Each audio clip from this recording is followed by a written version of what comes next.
thanks for coming along today to just have this chat about equality, diversity and inclusion. I'm looking forward to just finding out a bit more about it. I love your approach saying, you know, why is it important? What can we be doing? And, you know, what are the easy wins and things that we can really translate into our sort of working world in this way. So yeah, thanks for coming along, and over to you, Scott. Thank you very much. Cool. So I guess I'll get cracking. Now I started, a little bit about me. I've been billed as the accidental expert. I thought I'd explain a little bit more about what that means and why I'm here talking to you about EDI. So I grew up in a working class family. My dad was a postman, my mum worked at a supermarket. I was the first generation in my family to go to university. I didn't really have aspirations of being a lawyer at all at that time. Yeah, so I kind of went to university because that's what a few of my friends did and a couple of my teachers recommended I should do. I picked a subject I was interested in, which wasn't law, so I studied environmental geography. And it was a final year module in environmental law that actually kind of started me on my way to becoming a lawyer.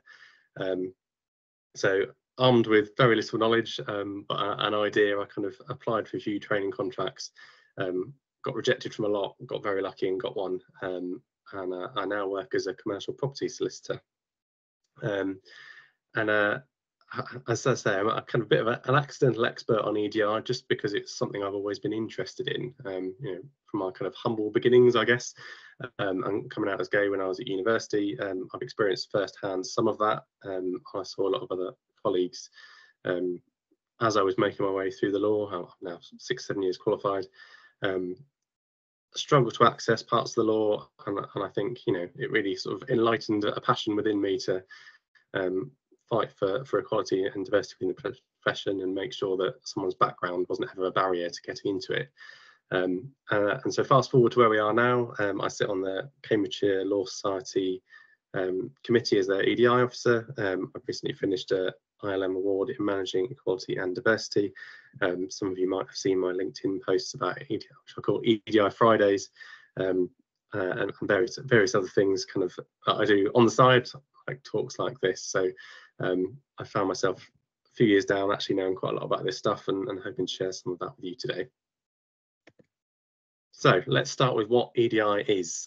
We'll have an acronym. So EDI actually stands for equality or equity, and we'll explain that in a bit more detail in a minute. D is for diversity and I is for inclusion. You might also see acronyms like D&I, which is just diversity and inclusion. Sometimes you see W, which normally stands for well-being. You might see DEI rather than EDI. But it all just means the same stuff, really: equality, diversity, and inclusion. So a little bit about what we mean when we say equality versus equity. And I think in this space, they tend to get used more or less interchangeably, but there is a subtle difference. Equality essentially means treating everyone equally, i.e. you treat them the same, whereas equity can mean treating people quite differently and adapting to their needs or requirements, but with the aim of getting to an equal outcome.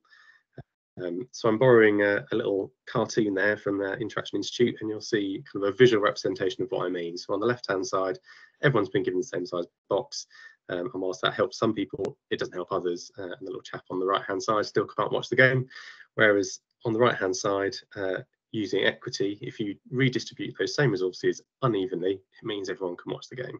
And so that's kind of a really simple example. Another one I like to use is uniforms, school uniforms. If you get every child the same size school uniform, obviously it's not going to fit many of them, but if you give everyone a different size uniform, it's going to fit perfectly. So that's kind of the difference between equality and equity. As I say, it's probably largely academic in these sort of instances. When people say one, they kind of mean everyone having an equal outcome. So they might say equality, but most people probably mean equity. And then moving on to diversity and inclusion, I think these ones are a bit easier. Diversity is exactly what it sounds like. It's having a wide variety of characteristics, having a range of types of people in your business, different ages, genders, sexualities, races, faiths, that sort of thing. And inclusion is, again, exactly what it sounds like: feeling included, feeling you're part of the bigger picture, you're being listened to and you're being valued. So now we know what it is. Why is it important? And there's a lot of reasons, I think, important, particularly in the legal sector. I've got a handful of ideas on the slide there, so I'll run through each of those in turn. So number one, we're in the legal sector, it's the law. Primarily, we've got the Equality Act 2010, which replaced previous legislation like the Race Relations Act, the Sex Discrimination Act, bringing it all under one roof, basically. And the Equality Act sets out 9 protected characteristics, and you'll see them all there on the slide, kind of starting at the top and going clockwise. You've got age, so that's either being older or younger. Disability, which doesn't just include physical disability, it can include mental health problems or illnesses like cancer. Gender reassignment, which is obviously someone undergoing gender reassignment, possibly with surgery, possibly with medication, possibly just with the way they present to the world. Marriage or civil partnership, and this kind of works both ways, whether you are married or aren't married, whether you are in a civil partnership or not. And then there's pregnancy or maternity. Race or ethnicity, and this can mean any type of race, kind of in a very broad sense, or in a very narrow sense, or ethnicity or ethnic background. Religion or belief, and this includes kind of more widespread religions like Christianity or Islam, but also kind of less well-known religions or beliefs. And there's been recent case law that suggests that perhaps even choosing to be vegan might be if kind of someone has it as a real lifestyle choice and lives their life by it, that might also constitute protected characteristic. And then you've got sex, i.e. whether you're male or female, and sexual orientation. So basically the Equality Act, as I'm sure many of you know, says that you can't discriminate, i.e. you can't treat someone unfairly based on any of those protected characteristics. And it also introduced things like a right to reasonable adjustments for those who are disabled. So if they need some sort of adjustment or equipment to do their job properly, as long as that request is reasonable and the cost isn't disproportionate, then employers have an obligation to provide that. Now, I'm not sure if we've got anyone on the call who works in the public sector, but there is also the public sector equality duty under the Equality Act, which says not just you can't discriminate based on protected characteristics, but as a public body, you have a duty to promote equality, to promote fair treatment. And then as well as the Equality Act, which is the main bit of legislation, a lot of people on the call, I'm sure, will be lawyers, and we all have our regulators. So you'll see there I've pulled out some wording from the SRA Code of Conduct, just by example, which says that you must not unfairly discriminate by allowing your personal views to affect your professional relationships and the way in which you provide your services. It's pretty clear cut there, and there's similar commitments from the other regulators. So it's your legal obligation to take this stuff seriously for a start. As well as it being your legal obligation, I also like to think it's the right thing to do. Everyone on this call probably wants to be treated fairly, you'd want to feel included, and you wouldn't want to show up to work feeling uncomfortable just being yourself. So I think we can hopefully all agree that as well as it being kind of you're being legally obliged, it is morally the right thing to do as well. And this, you'll see on the slide I've written, it raises everyone up. We'll come back to this a few times in the talk, but essentially you find that a lot of initiatives you can put in place for equality, diversity and inclusion might be targeted at one group, but it kind of has the added bonus of helping other people. And I say we'll kind of explore that in a bit more detail as we go through the session. And on more to the business case, I guess, there are kind of operational benefits to taking D&I seriously.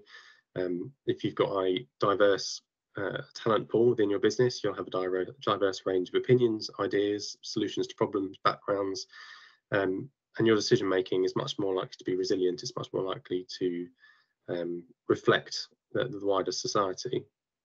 And you can understand your client's needs. And again, this is a theme we'll come back to time and again, but you can almost guarantee that your client base is going to be a lot more diverse than the people within your business. So the more diversity you can have within your business, the more likely you are to be able to understand all of your clients' needs and circumstances. And also some stats here. We've got D&I is really important when you're thinking about recruiting and retaining the best talent. So A couple of studies there, PwC found that over 50% of applicants considered the diversity of the leadership teams in the organisations they were thinking of joining when deciding whether or not to take a job offer.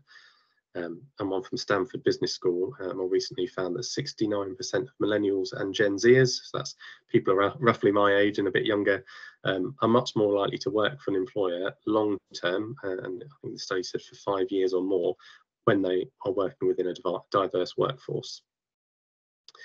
And also, you tend to get the best out of your employees if you have a positive culture on D&I. People are more likely to be productive because they're less likely to be spending time and energy worrying about whether they can be their authentic self, whether they can say something, whether they can't say something, whether they need to hide certain parts of who they are, whether their idea is worth raising because it'll be listened to. So they're less likely to be worrying about all of that, more likely to be just getting on with the job and doing a good job doing it. And as well as kind of the operational benefits, there are financial benefits. Having diverse and having a good EDI and diversity within your business, you're more likely to perform financially better.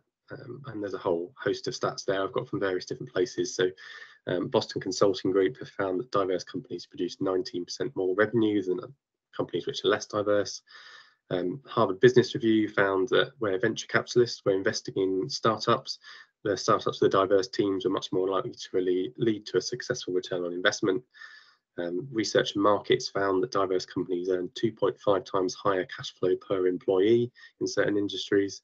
And the last one, McKinsey & Company, their most recent study, and they've done quite a few, found that the companies with the 25%, the top quartile of the most diverse leadership teams are 39% more likely to outperform the bottom quartile. So yeah, money talks. It really is going to benefit your bottom line if you're taking this stuff seriously and building that culture where you really do have diversity. And it's also, aside from kind of all the stats, it is a topic of interest for investors and clients. If you're doing tenders or panel applications, you've probably seen a box about EDI and what you're doing, what initiatives you have in place. And even if it's just a tick box, if you don't have anything to put in that tick box, your application or your tender might not even be considered. So it really is going to hit the bottom line. And then finally, just a word about reputation. I've pulled out a handful of different headlines here from newspapers and news websites, which really showcase ED&I is in the news. People care about it. It's newsworthy, particularly when it goes very well or very wrong. You'll see there are a couple of kind of quite high-profile cases, from Diane Abbott, which I'm sure you all know about, and the Post Office. When it goes wrong, it's big news and it doesn't paint you in a very good light. But equally, you can use EDI initiatives to really boost your reputation and be a positive force. You'll see on the slide there, I've got an advert for EasyJet, who are have a campaign to try and encourage more women to apply to be pilots. And that's an excellent example of where a company's identified that they don't have the diversity that they think they should have, and rather than worrying about it, they sort of come up with open arms and said, look, we need more female pilots. Let's turn it into a really interesting ad campaign, and they've made the news for it.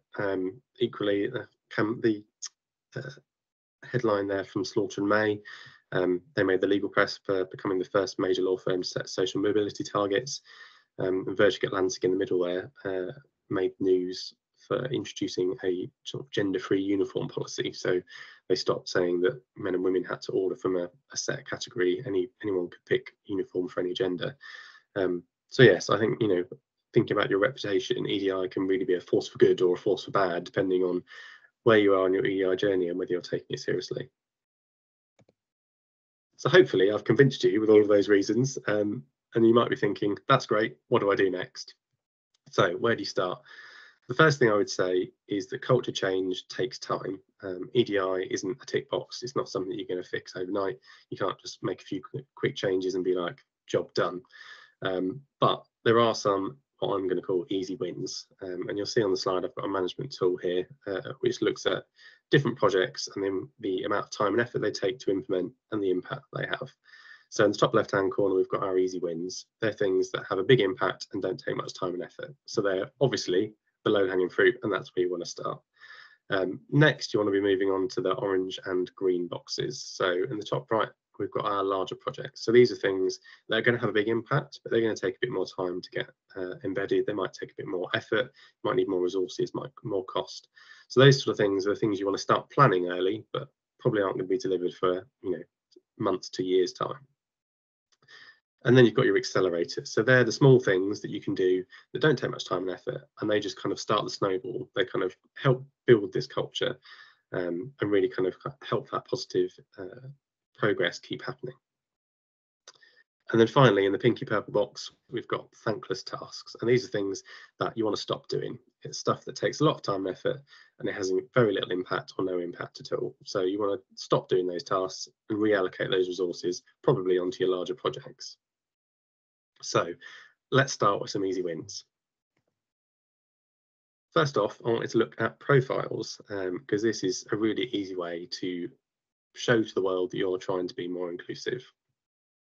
So first off, pronouns. So you might have seen on the very first slide before we got started that I had a little bracket after my name that said he, him. And again, there's a little screenshot on the slide of my LinkedIn profile, which again, you can see the red circle, my pronouns, he, him. And I have those there because that's how I like to be called, how I like to be referred to if someone's not using my name. Most people have he, him, or she, her, but you might also have they, them, or other pronouns. And allowing people to add those pronouns to their profiles, their email signatures, their social media, lets other people know how they want to be referred to if you're not going to use their name. And a lot of people think this is only really important to the LGBT plus community, perhaps transgender or non-binary people, but actually it can be really useful. And this is a great example of where it raises other people up for people who have gender neutral names. So if you're an Alex, a Sam, a Leslie, just having your pronouns after your name might help avoid a little embarrassing moment every time you pick up the phone. I used to work with a lady called Ashley, and the countless times she said she'd pick up the phone and people would expect her to be a man because Ashley's more commonly a male name. So that's one way to kind of one easy win you can have for profiles. Another thing you can do probably in email footers, but perhaps in website profiles as well, is for part-time employees, giving them the option to add their working hours. If people work flexibly or work set hours or different days, just allowing someone to put that on their email footer helps manage everyone's expectations and stops them coming into angry emails from their day off asking where they were. And finally, you could give employees the option to include a phonetic spelling or recording of how to say their name. Now, this is not quite as common as pronouns. You've probably seen the odd email here and there with someone's pronouns on. But this adding phonetic spelling or recording is really, really useful for people who have names that perhaps aren't spelt conventionally or aren't very common in the UK, or perhaps quite long and difficult to pronounce. It allows people to stand by and be proud of their name, and perhaps that name has a lot of cultural or heritage significance for them, but also helps people to pronounce it so that people don't feel embarrassed tripping over a long name or a name perhaps they don't often see. So I've already mentioned social media a little bit, but I wanted to give a whole slide to this to highlight some of the great work that mainly RNIB do. So RNIB is the Royal National Institute for the Blind. And I've got a couple of their more recent social media posts campaigns which highlight two really important points about making sure that your social media posts are accessible.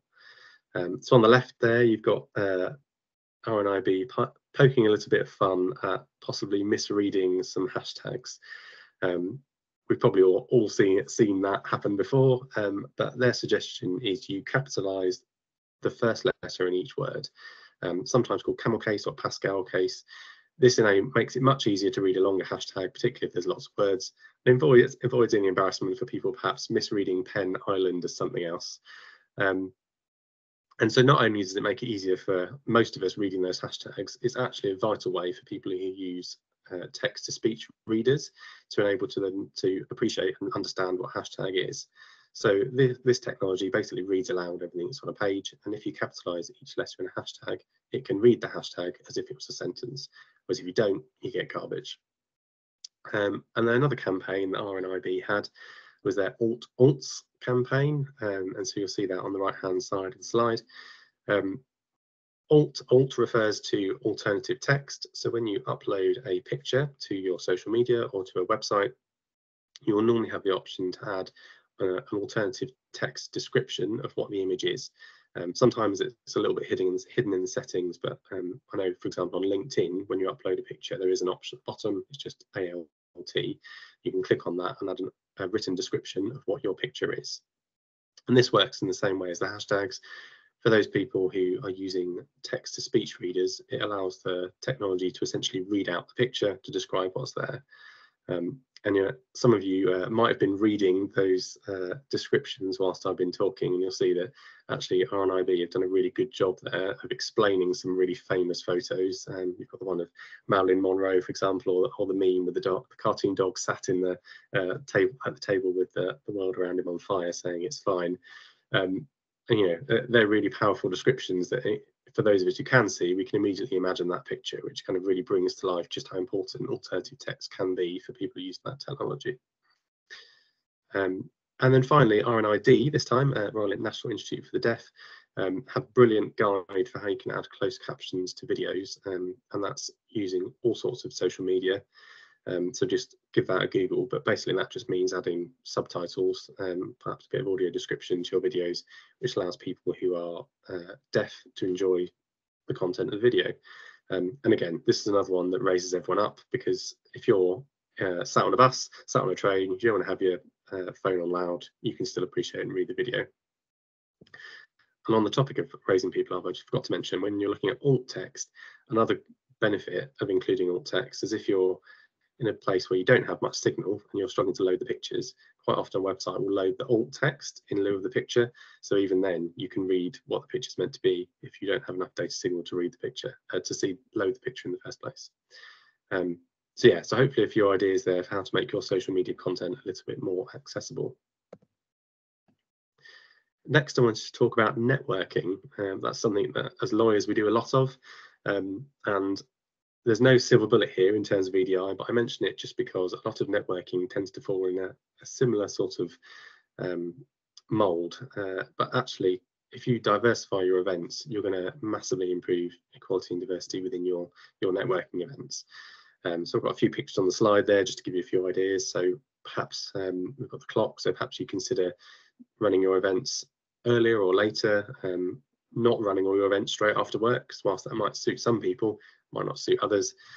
Equally, a breakfast meeting might be really good for some people, but might not suit others. Perhaps if you've got a child, got to take your kid to school. So just mix it up, basically. The more different times of the day you can run your events, the better, because you're more likely to capture different audiences at different days, at different times.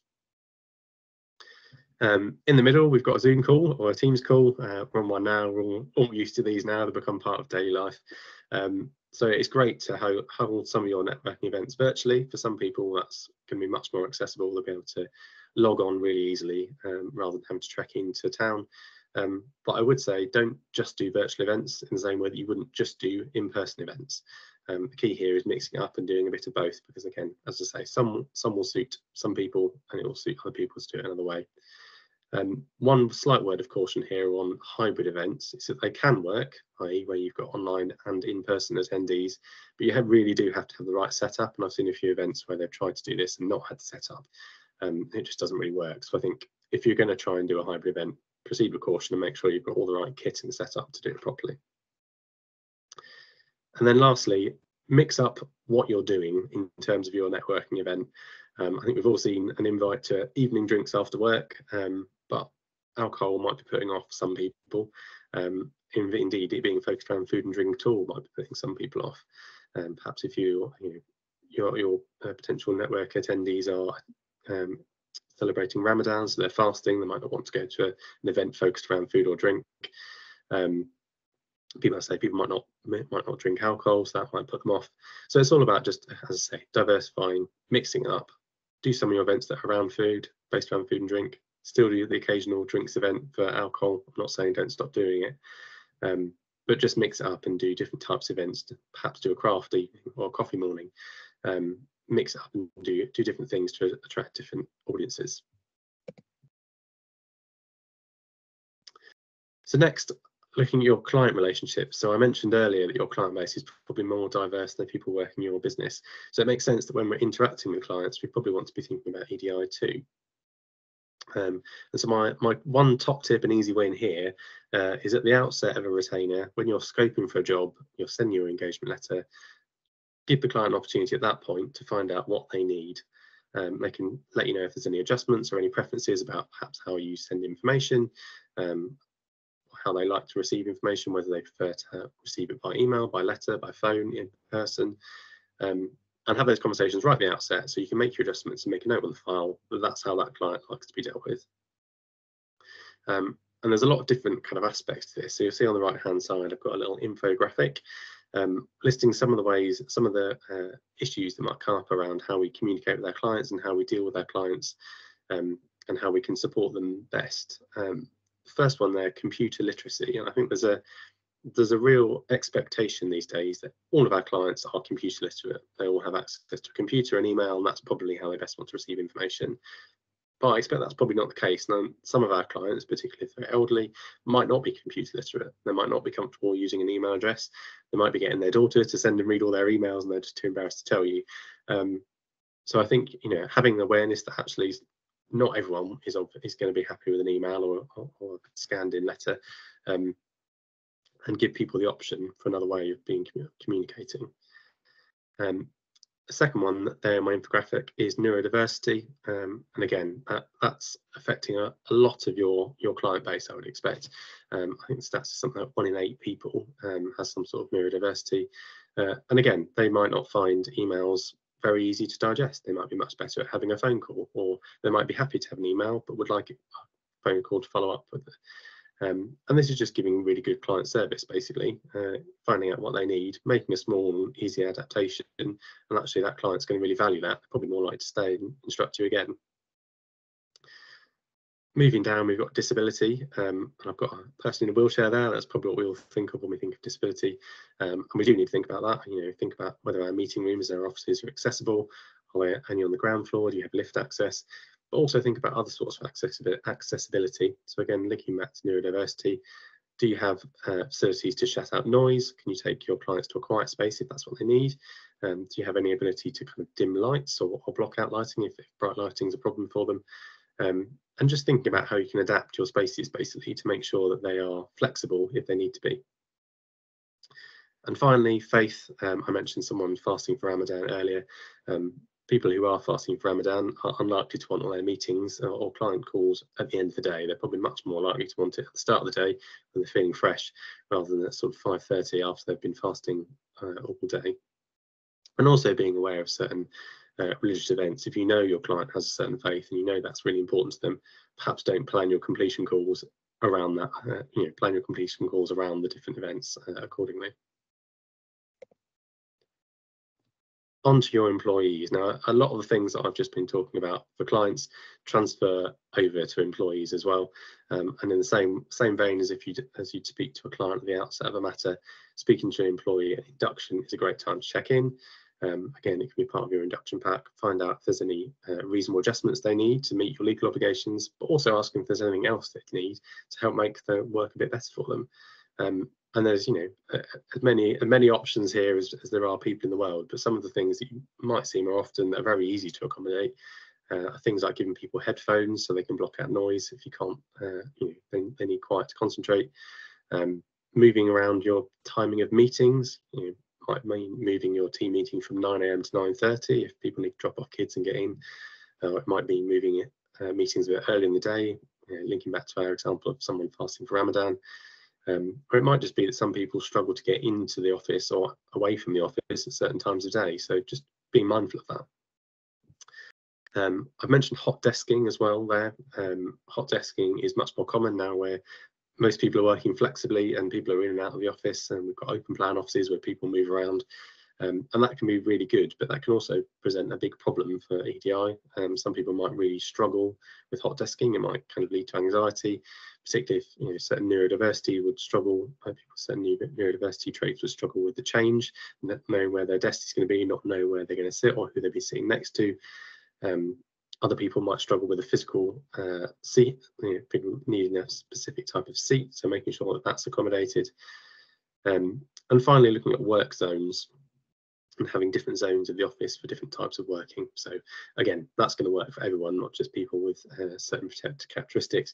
If you want a quiet space to work quietly and concentrate, or if you want a space that's more suited for collaborative work. And again, some of those changes might need to move into your larger projects box, depending on how your office is set up and how much work's needed to accommodate that. But a lot of things, with a bit of creative thinking, you can probably make quite a quick and easy change without too much time or effort. And the last thing, and this is probably something that most people are doing already, is flexing where and when staff can work. I think kind of the days of everyone being in an office 9 to 5 are probably gone. But there are some places that still do operate like that. And if that works for someone, great. But I think realistically, if there are genuine reasons why people might not be able to make it into the office between those core hours, as long as they're getting the job done and they have the ability to do their job, which as long as we normally do, we can just pick up our laptop and phone and go. There's probably a way that you can be flexible about what time they start, when they do the core hours, where they work. So that was probably a bit of a whistle-stop tour through lots of easy wins, but I couldn't mention easy wins without the easy losses, which is all the pitfalls to avoid. And so these are a few things I've seen the last few years where people have made a silly mistake, or they've done something thinking it was a good idea and thinking it was an easy win, but actually it hasn't quite worked. So the first thing there, you've got a picture of Glamazon, which is Amazon's attempt to prideify their logo, and that links into my first point about rainbow washing. So you've probably all seen it on social media. It comes to Pride Month in June, and suddenly the whole of social media goes rainbow. Hits the 1st of July, and everyone reverts back to their old logo. And whilst there's some benefits to that in terms of raising awareness and preaching acceptability, actually, if all you're doing is changing the logo and there's no other work to back that up, you're probably not really doing much more than, ticking a box. I think actually it's much more impactful if you can spend the time and promote an initiative or a project that you've been running during Pride Month for the LGBT plus community, rather than, or as well as, making your logo a Pride themed colour. You're going to do much better. And again, I said tick box EDI a moment ago, and I think that's a thing to avoid. People quite like the idea of doing one thing and then it's done, or jumping on the bandwagon like the Pride logos. And you'll see a screenshot on the top right hand side of someone posting a black square, which is very popular on social media following the tragic murder of George Floyd. And again, I think it's a lovely way to show support, and that's great. But it's definitely not the only thing you should be doing. Jumping on a social media bandwagon just to show support is not enough on its own. You need to be doing the projects, the initiatives, and the work behind the scenes to back up having that outward presence on social media. And the next bullet point I've got, so making changes without speaking to the relevant people. And what I mean by that is where you have, for example, say a room of white people making a load of decisions about what to do for Black History Month, rolling it out in October, and then the black people in the company saying, this is not what we wanted at all, what were you thinking? And actually, that's really easy to avoid. You just invite those people into the conversation before you start making decisions. And actually, you're going to avoid a lot more embarrassment and probably have a much more authentic event or project or initiative if you do that.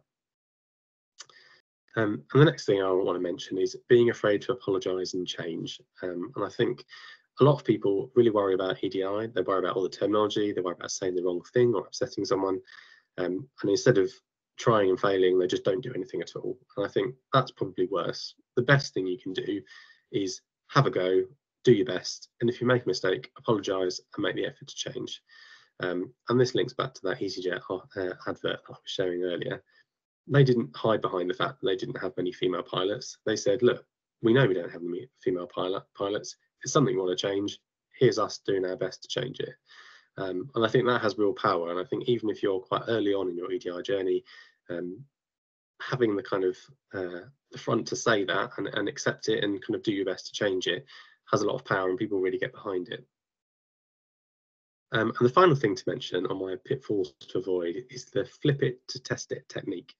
So on the slide, I've got a screenshot there of a post by Miranda von Tilburg, and she's kind of poking a bit of fun at the difference and how dads and mums are treated in the same circumstance. And that's kind of a visual representation of the flip it to test it technique. So if you were going to say one thing to a mum, for example, in that post, would you say the same thing if it was a dad, or vice versa? Another example I've seen is looking at kind of beauty magazine covers. Perhaps you'd see a cover of a scantily clad woman, shirt to display some makeup or hair. You probably wouldn't see the same thing for a man if he was on an equivalent magazine.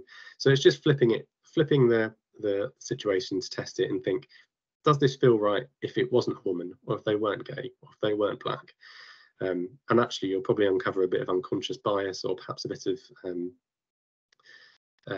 sort of bias and discrimination there that you perhaps weren't otherwise aware of. So that's all your easy stuff, but what about the bigger changes? So you've put in some of the easy wins, you've gone home, you've added your pronouns to your social media footer, you're feeling very good, but you want to do more. How do you go about the bigger journey, the bigger changes? So I think you start by working out your baseline. And that's all about doing staff surveys, analysing the data you've got, and utilising the experts you already have. So looking quickly at staff surveys, I think it's worth saying that these can be quite a touchy subject, particularly around EDI. Some people might not want to disclose their sexuality, their ethnic background, whether they're a carer, for example, to their employer. And so to get good engagement with these surveys, it's important to make sure that you explain the reason for doing it and explain that the information will be anonymous. So all of your data is going to be pooled. No one's going to be identifiable from the data sets once they're produced. And that the reason for collecting this data is to make positive change. You want to understand where you are and you want to improve things. And I think if you can get that messaging right, then people will really engage with these surveys, and they can be a really important tool. And also just a point to say on when you're analysing data, never include a category that has a very small number of people in. Again, that comes back to identifying people. If you've got 2 offices and only one person identifies as gay in an office, you're probably going to be able to identify who that person is, and people might not be happy with that. So make sure you anonymise the data before you're presenting it to anyone else. And in terms of utilising the experts you already have, I suspect your organisations have lots of accidental experts like me in them already. And there's no harm in farming that knowledge. Set up an EDI committee, encourage people to get together and share ideas, share thoughts, projects, initiatives. And you can also, if your company is large enough, you could also set up an employee resource group. So these are groups that are based around a specific characteristics. So it might be based on working mums, or it might be around pride, or it might be around race or disability. But encouraging people of the same protected characteristics to get together and share stories, positives, negatives, can be a great way to kind of mine that resource and find out more information from them. And then once you've got your baseline, you've gathered all the data you've got, that's when you start planning your larger projects. You base your large projects around the gaps and the issues that you've identified. And there's no kind of one size fits all here. It will depend what issues your business is facing. So you might look at all the data and find out that you've got great racial diversity, but actually gender diversity at the top is really bad. Or it might be that you've got loads of people who are working parents, but perhaps you don't have many people who identify as LGBT+. And so your projects will all need to be focused around where your gaps are and what changes you want to make. So how do you actually make those changes? Well, make EDI part of the decision-making and project planning process as an everyday. And I've mentioned there a thing called an equality impact assessment. So an equality impact assessment is basically a tool. You list all of your protected characteristics down one side, and then whenever you're implementing a project or initiative, you consider what impact that is going to make on that particular protected characteristic. And there might be nothing specific, or there might be quite significant impacts, and they could be positive or negative.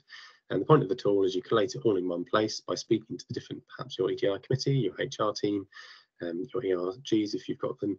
You collate all that information and assess whether your project is going to have any negative impacts. And if you do, perhaps you need to make some tweaks, or if it's really bad, perhaps you need to go back to the drawing board and rethink. But making this part of your overall decision-making process enables EDI to become integrated in your everyday decision-making. And then I mentioned it previously, but also balancing out your decision-making panels and committees is really important, because you're wiping out any unconscious bias well, I say you're wiping it out, you're balancing out any unconscious bias. By making sure that you have a diverse panel, you're more likely to make robust and resilient decisions.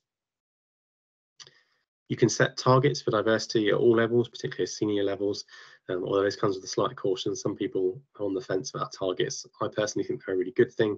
They give everyone something to aim for, but they shouldn't be confused for quotas, which obviously you shouldn't be doing. You should still only be promoting people and giving people jobs, the best person for the job. But having a target out there makes it loud and clear that this is something you want to change, you're looking to change, and this is how you see you get there.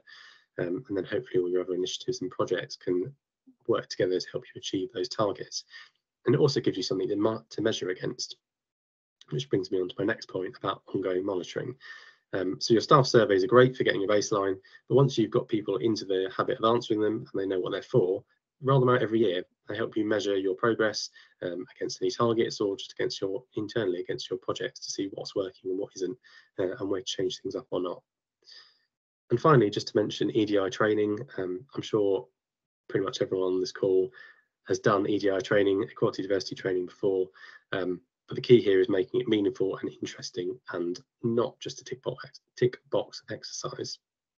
So you might want to consider unconscious bias training, for example, or setting up specific training around the EDI calendar. So you might do something around LGBT plus language for Pride Month. You might do a menopause event, perhaps for International Women's Day. But just kind of mixing up your training and making it regular, interesting, and a bit more lively than just a tick box EDI. This is the legal obligation, don't discriminate type stuff. So before I finish up, I just wanted to leave you with some final thoughts, drawing out some of the themes from everything I've covered so far. And that's, first of all, EDI at the end of the day is just about people. It's about making sure that people feel welcome, included, and able to express themselves. And I think this is something quite often gets forgotten. People get very het up in the EDI agenda, and millennial snowflakes trying to get something out of work. But at the end of the day, it's just people needing adjustments to do their work properly. I think if you can relate it to a person you know, or encourage other people to do that, you're really going to be able to make inroads into building a positive culture. Second, there is no one size fits all. I've said that loads of times throughout this talk. You need to adapt. You need to listen to what people need and adapt to it. Number three, intention is everything. This comes back to my point about being worried to say anything, worried about getting it wrong. If you're coming from a place of good intentions and you're trying to find out more, learn more, understand someone's position, you're very unlikely to offend if you're being politely curious. And I'm bringing me on to my final point. If you're not sure, ask, listen, be prepared to adapt, and be prepared to be corrected.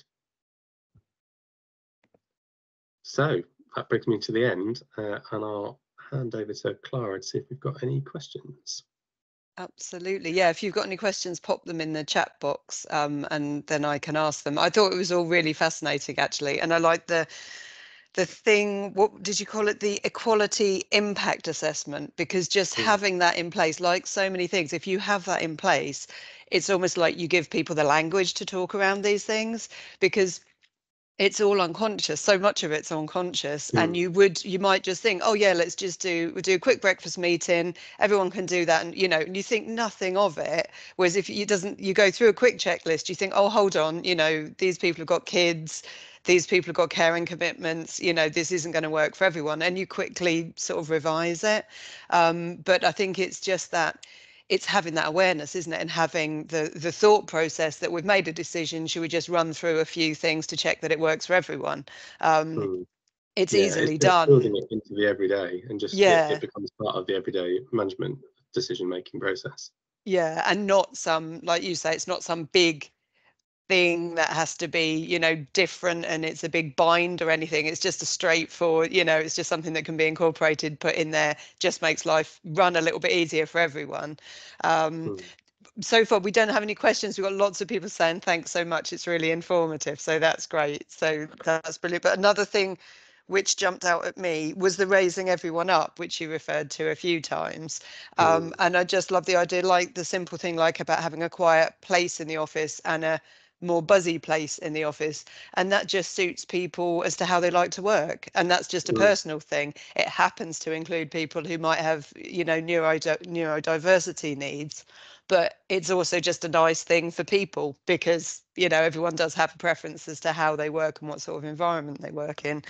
And there was a Indeed. few other things that you mentioned on those lines, and I think that's a great Yeah, way to think of it, really. It's just making life a bit better for everyone rather than, yeah. I think the raise it up thing really it applies in so many cases, and I found that actually that's quite a good way to get across a bit of if you have resistance to change, if people don't understand why you're making a change. And I introduced pronouns on email footers at a previous company, and some people just said, I don't understand it. Why would I want that on my email footer? Why would I care? Everyone knows what my pronouns will be. And actually, if you sort of said, well, you know, what about this example? You might not understand why someone who is non-binary, for example, would want their pronouns on the email footer. What about your colleague Alex or your secretary mm, Sam? And they suddenly went, oh, yeah, now I understand it. And I think, yeah. yeah, it can really help as a tool to encourage everyone to get on board. Absolutely. And it's it if you like, it ticks a box for EDI, but then it just ticks some other boxes as well that were just awkwardness, or, you know, say making life easier for people. Because I mean, I always get, because technically I'm Clara, not Clara. Loads of people call me Clara, and I really don't mind. But you know, I've seen those phonics things, you know, and they're really useful, and they can be useful for oh, I come across people with the Irish spellings.